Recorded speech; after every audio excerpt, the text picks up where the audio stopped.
I would like to just welcome all of you. As you know, we started off this in crisis. We started off at the center of crisis of COVID-19. It's proved extremely important for us to get together and discuss what's happening. We are focusing on Africa building back better. What are some of the thoughts and insights that you've gathered from your decades of work in this space so that we can begin rallying people to say this is actually the path forward for African healthcare? We've learned that the strong leadership, the commitment, and the presence of the comprehensive strategies, oversight and vision, and the engaged population. And that means we need to industrialize the continent. And where do you industrialize first? If you're any country or continent looking to industrialize, you look at where you've got the volumes. So you've got the most disproportionate disease burden of any continent.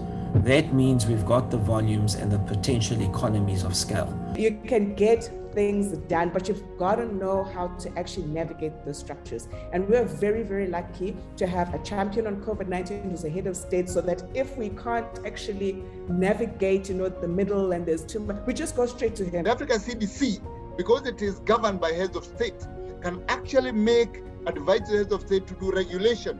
We need a newer system thinking that would support the health system in the preparedness, in the readiness, in the response, in the prioritization of the people-centered approaches, the community needs and demands. So we need the capacities, the partnerships. What have you seen that has happened that gives you hope that we are going to build the healthcare system of the future that Africa needs?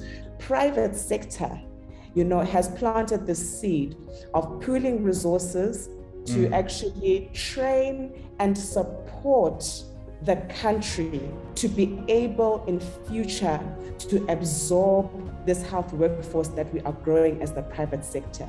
Thank you very much. Thank you. I think that's all the words that we have to say. Thank you, everyone.